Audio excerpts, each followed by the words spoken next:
അവർക്കുള്ള ധനസഹായം ഞാനിപ്പോൾ പ്രഖ്യാപിക്കുന്നില്ല. അത് ഔദ്യോഗികമായിട്ട് അതിൻ്റെ ഇത് വരും എന്നുള്ളത് ഞാൻ പറയുന്നില്ല. കടകൾ നഷ്ടപ്പെട്ടവർക്കും സംരംഭങ്ങൾ നഷ്ടപ്പെട്ടവർക്ക് കൂടി സാമ്പത്തിക സഹായം നിശ്ചയിച്ചുകൊണ്ട് ഇന്ന് രാവിലെ ക്യാബിനറ്റ് തീരുമാനമെടുത്തു. അതുകൂടി നമ്മളിവിടെ പൂർത്തീകരിക്കപ്പെടുകയാണ്. ഇനി ഇവിടെ കലക്ടർ പറഞ്ഞതുപോലെ ഗവൺമെൻറ്റിനെ സംബന്ധിച്ച് എല്ലാവരും നമുക്ക് തുല്യരാണ്, എല്ലാവരും ഒരേപോലെയാണ് കാണുന്നത്. അതുകൊണ്ടാണ് നമ്മൾ ഒരു നറുക്കെടുപ്പ് കൂടി വീട് കൊടുക്കാനായിട്ട് നമ്മൾ തീരുമാനമെടുത്തത്. അപ്പോൾ നറുക്കെടുക്കുമ്പോൾ നാം മനസ്സിലാക്കിയിരിക്കേണ്ട കാര്യങ്ങളെ സംബന്ധിച്ച് ഇവിടെ കലക്ടറും MLA ഒക്കെ തന്നെ സൂചിപ്പിച്ചു. വളരെ സുതാര്യമായിട്ട്, വളരെ സത്യസന്ധമായിട്ട് ഈ കാര്യങ്ങൾ നടക്കണം എന്ന് ഗവൺമെൻറ്റിനെ സംബന്ധിച്ച് നിർബന്ധമുണ്ട്.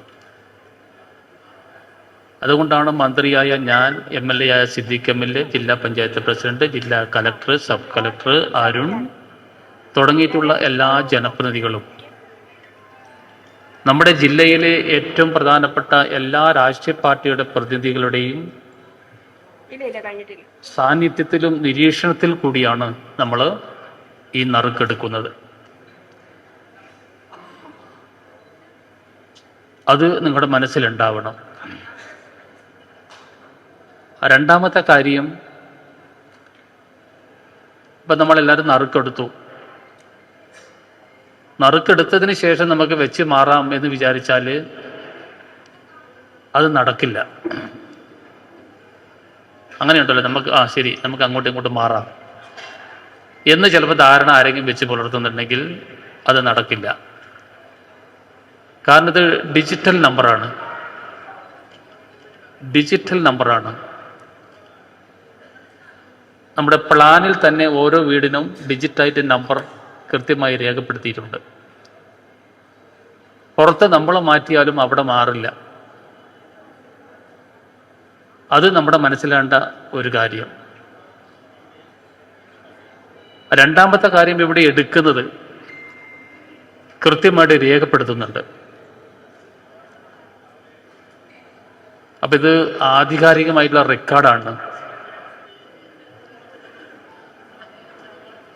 അപ്പം അതും നമ്മൾ നമ്മുടെ മനസ്സിലുണ്ടാവണം. മറ്റു കൂടുതൽ കാര്യങ്ങൾ പറയുന്നില്ല. പിന്നെയുള്ളത് നിങ്ങളോട് പറയാമല്ലോ, ഉദ്ഘാടനം നടക്കുന്നത് 25-ാം തീയതി വൈകുന്നേരം 4 മണിക്കാണ്. ആ സമയത്ത് നമ്മൾ തീർച്ചയായിട്ടും നമ്മുടെ മനസ്സിലേക്ക് കടന്നു വരിക നമുക്ക് നഷ്ടപ്പെട്ട ആൾക്കാരെ കുറിച്ചാണ്. വളരെ വികാര നിർഭരമായിട്ടുള്ള, പ്രാർത്ഥനാ നിർഭരമായിട്ടുള്ള ഒരു നിമിഷത്തിൽ കൂടിയായിരിക്കും നമ്മൾ കടന്നു പോകുന്നത്. പക്ഷെ ആ വേദിയിൽ വെച്ച് നമുക്കൊരു പ്രാർത്ഥന നടത്താനുള്ള ഒരു സാഹചര്യം ഉണ്ടാവില്ല.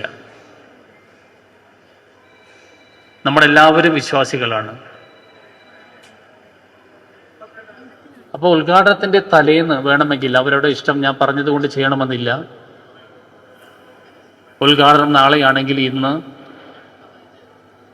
നമ്മുടേതായിട്ടുള്ള വിശ്വാസപരമായിട്ടുള്ള കാര്യങ്ങൾ നിങ്ങൾ നടത്തുന്നതിന് യാതൊരു തടസ്സവും ഉണ്ടാവില്ല. കാരണം ഞാനത് പറയുന്നത് വേദിയിൽ അന്നേരം ചിലപ്പോൾ ഒരു പരാമർശത്തിന് ഇടവരും. കാരണം എല്ലാവരുള്ള വേദിയിൽ വെച്ചിട്ട് നമുക്ക് വലിയ എല്ലാ മത പ്രാർത്ഥനയും കൂട്ടപ്രാർത്ഥനയും നടത്താനുള്ള ഒരു സാഹചര്യം നമുക്ക് വേദിയിൽ ഉണ്ടാവില്ല. പരിമിതികളുണ്ട്. മുൻകൂട്ടി പറയാൻ അത് വേദിയിൽ ഉണ്ടാവില്ല. അതുകൊണ്ട് നമ്മൾ തലേന്ന് തന്നെ വെഞ്ചരിക്കുന്നവരെ വെഞ്ചരിക്കല്, പ്രാർത്ഥിക്കുന്നവരെ പ്രാർത്ഥിക്കലൊക്കെ തലേന്ന് തന്നെ നമ്മൾ ഈ കാര്യങ്ങളൊക്കെ ക്രമീകരിച്ച് വെക്കാൻ വേണ്ടി സാധിക്കണം. മറ്റു കൂടുതൽ കാര്യങ്ങൾ പറയുന്നില്ല. ഇവിടെ നമ്മുടെ നറുക്കെടുപ്പിലേക്ക് കടക്കുകയാണ്. ഈ സാധനം, ഈ വലിയ സ്ക്രീൻ വെച്ചിരിക്കുന്നത് എത്രത്തോളം സത്യസന്ധമായും സുതാര്യമായും ഈ നറുക്കെടുപ്പ് നടക്കുന്നു എന്ന് നിങ്ങളെ ബോധ്യപ്പെടുത്താൻ വേണ്ടിയിട്ടാണ് ഈ സ്ക്രീൻ വെച്ചിട്ടുള്ളത്. അപ്പോൾ ഓരോ നറുക്കും ആ ഡ്രോയിലേക്ക് ഇടുന്നത് നിങ്ങളെ കാണിച്ചു കൊണ്ടേയിരിക്കും അതിലേക്ക് ഇടുക.